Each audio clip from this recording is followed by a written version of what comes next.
Hello, I'm Tom Bailey, and in today's Speaker Stories episode, I'll be getting to know Ian Dickson, who's an international business speaker and multi-award winning executive coach and mentor. So, Ian, hello, and a very warm welcome to today's episode. Listen, Tom, thank you so much for the opportunity. I'll always make space for these kind of things. I've had an interesting journey and I want to help as many people as I can. And your podcast is a fabulous platform to be able to do that. Oh, Ian, I really appreciate that. And just out of interest for those listening, whereabouts in the world are you right now? I'm by the seaside. So I live down in Hampshire in the UK. And I moved down here from London after being a policeman back in the 1980s. And I've never looked north since, to be honest. If I get north of Luton, I tend to get a nosebleed. So, but I love it down here by the seaside. Oh, awesome. Sounds great. And I just want to share just a little bit more about you before we do get started. So I have stalked Ian online on his website and read his bio, and I've discovered that he has delivered over 500 keynote speeches, seminars, leadership training, and presentations globally, and has previously been crowned the European Seminar Coach of the Year. He's been coaching for 17 years, and in that time has coached over 600 businesses. So clearly today, an accomplished speaker, Ian, but I'd love to ask, has it always been this way? Were you always a great speaker, or were things a little shaky in the beginning? Shaky is probably not the word, really. Petrified, which is a common, we fear speaking more than dying, all the old cliche things. I was that person. I am naturally an introvert. So let me give you the takeaway line right at the start of our podcast today. Back in 2005, into my second year of being a business mentor, business coach, I was absolutely struggling. And I was sat alongside a multimillionaire eating spaghetti bolognese in Los Angeles. And he said, "How's it going?" And I said, I'm going to use the S word. It's shit. Like, I'm really struggling. And he turned to me and he said, this is pre-social media. And he said, "Ian, if you want to be successful in business, get on stage." Yeah. Like, it was I can hear him saying it now. Back then, that was a physical stage. So I came home petrified. Oh my God, I can't do that. And then I'm looking at the telephone thinking, I can't do that either. Do you want to buy my stuff? Do you want to buy my stuff? So I thought, well, you know what? I'll do some low-key seminars for free because I'm rubbish. And so 10 people turned up, 15 people turned up, 20 people turned up, and it just kind of slowly grew. And whilst I was petrified of it, I clearly was capable of doing it. So, and it slowly grew. So that is kind of how it started way back then. But I promise you, Tom, I've got a recording of it. I've never watched it. Petrified of walking out in front of 10 people, let alone sitting in the audience. Yeah, thanks so much. I'm sure a lot of people listening will resonate with where you were. And you've hinted at this already, but the title of this podcast is Succeed Through Speaking. So what does that mean to you? Do you think that speaking is linked to success, and how so? So I did a I've got to meet some amazing people. I did some work with oh my God, I'm getting old. I can't remember his name, but it'll come back to me.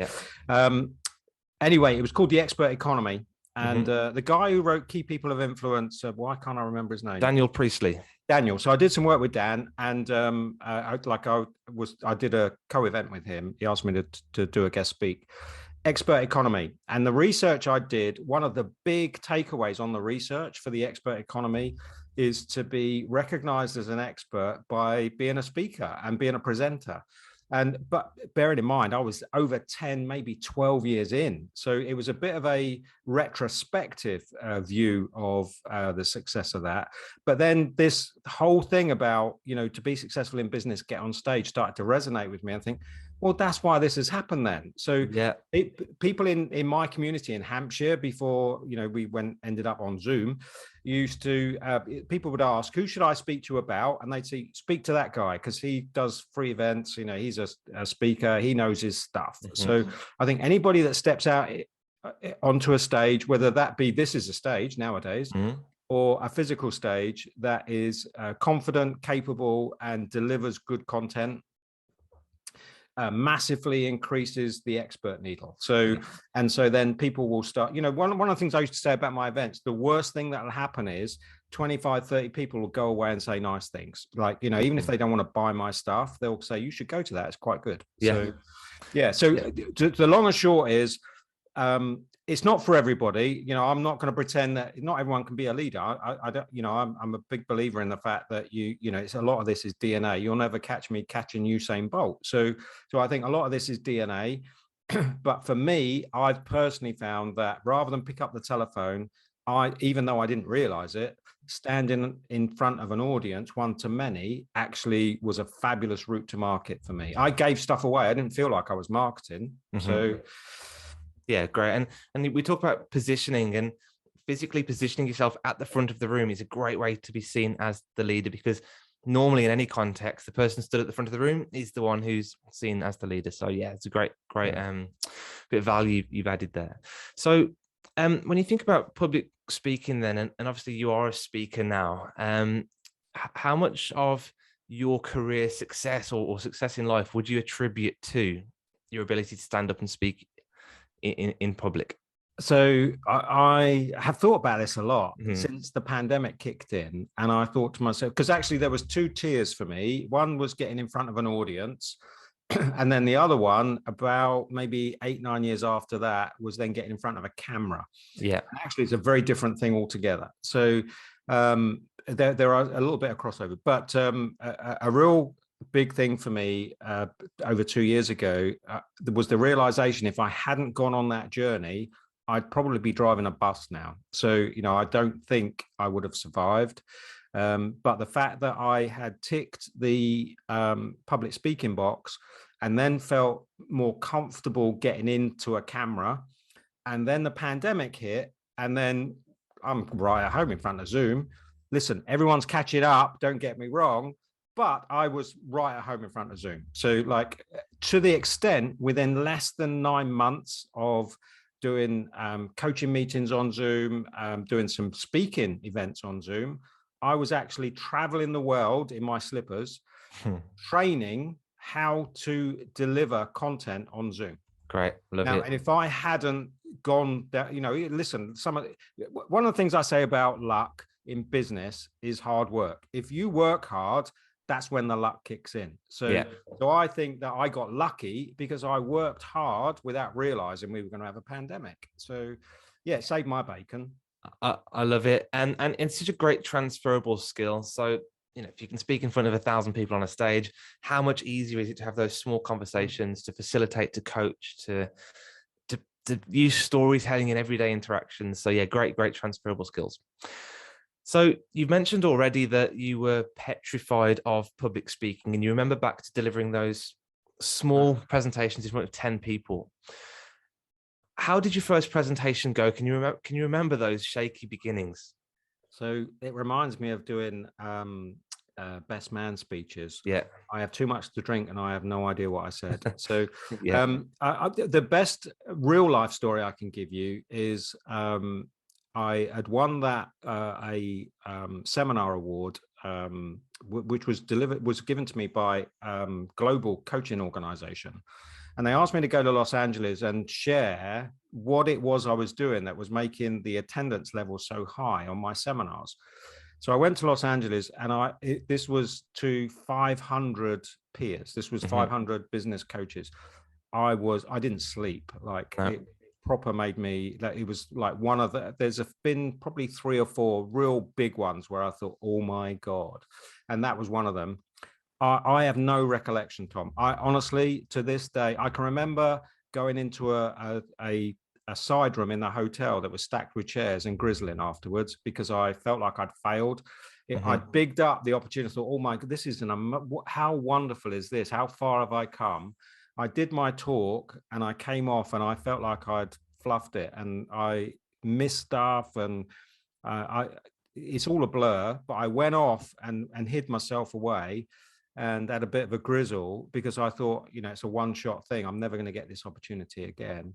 But I put too much pressure on myself, and actually all the feedback I got was amazing. So, but personally, I put too much pressure on myself. So I think a bit, if we're looking for messages or lessons, is not to take it too seriously. You know, ums and ahs, so what? You know, we're all capable of communicating. So, you know, it doesn't matter whether it's 1 or 10 or 50 or 100. And the top tip, actually, once it gets to a certain level, you can't see them all anyway. So I completely agree. And one of the biggest lessons I had to learn was that most of the people sat in that audience actually want you to do well.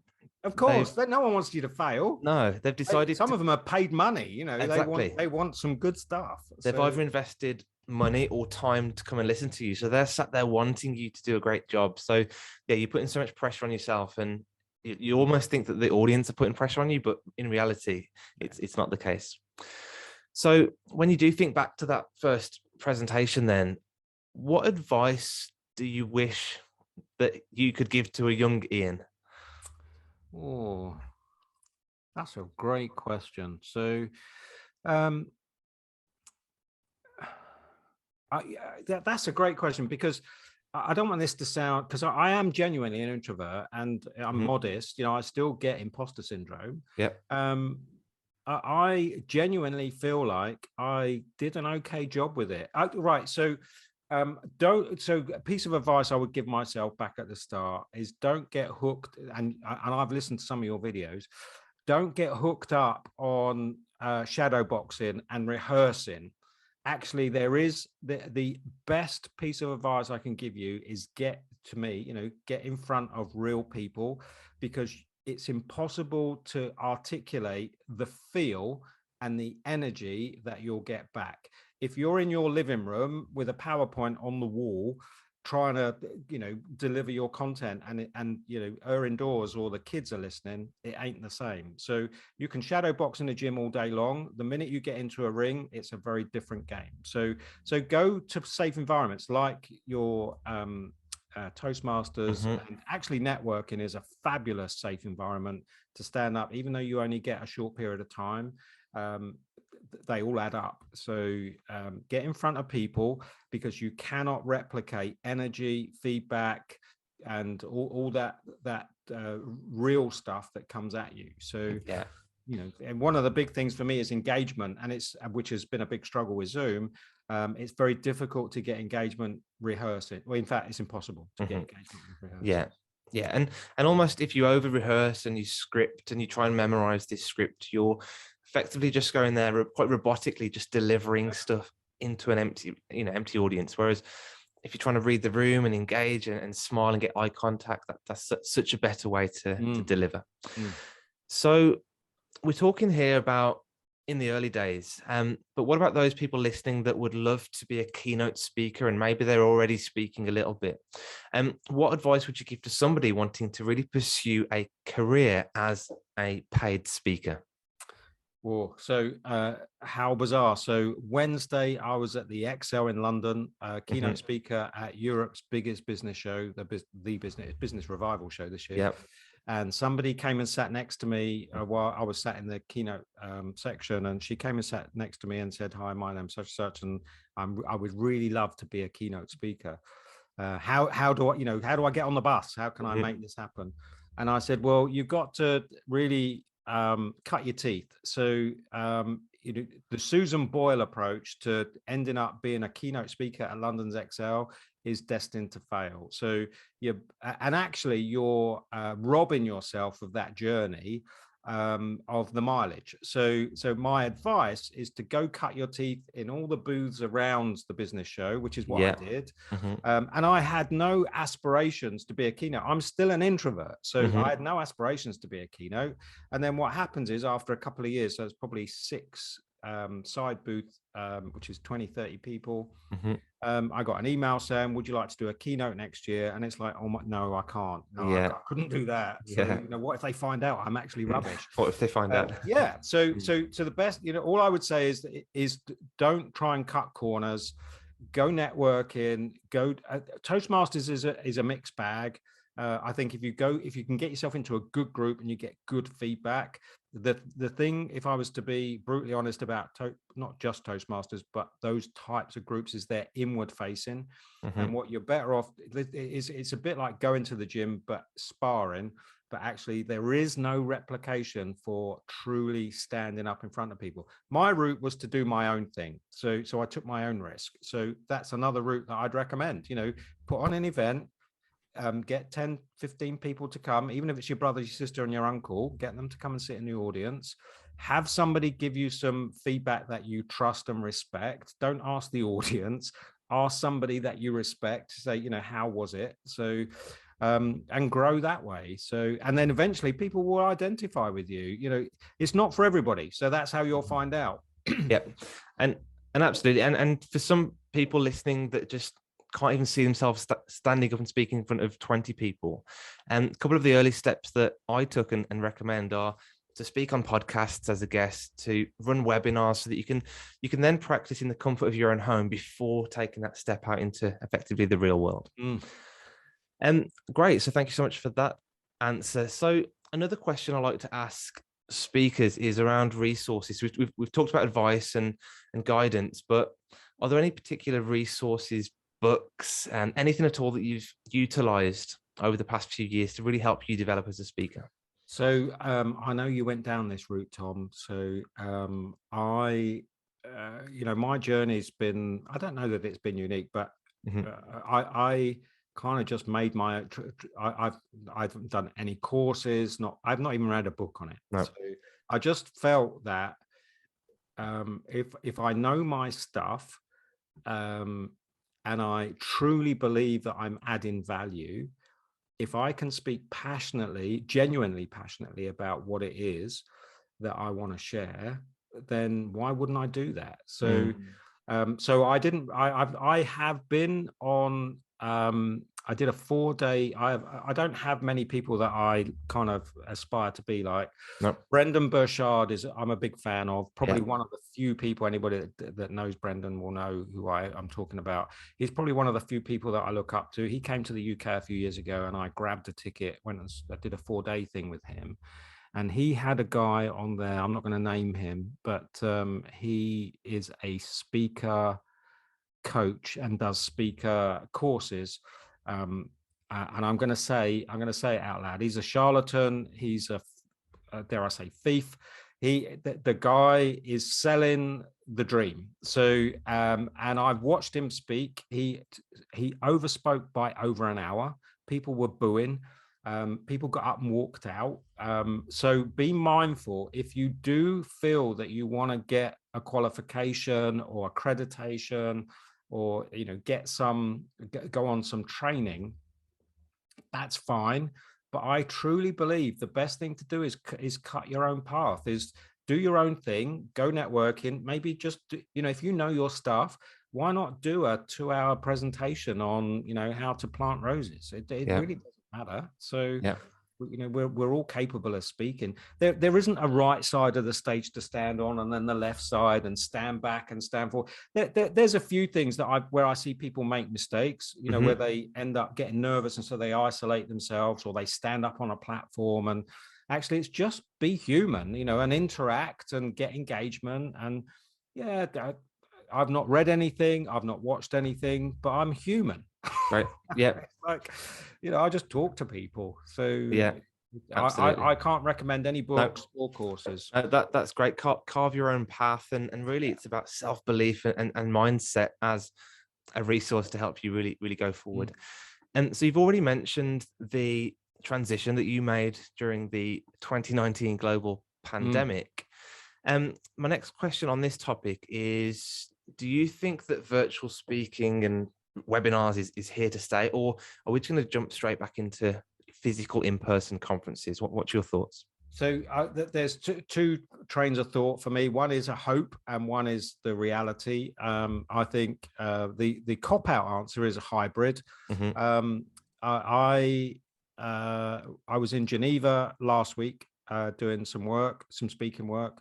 I was in London this week, and on Tuesday I fly to South Africa for 10 days to do some speaking work, and I've just been asked to go to Australia again in June. So I don't know if that answers your question, but one of the things I talk about Zoom training, I've had as many as 60 black screens where no cameras are on. Yes. it's hard. Like I'm not kidding. As a trainer and as a speaker, to deliver and for 6 hours, and to deliver content for that period of time when you have nothing coming back at you is really hard.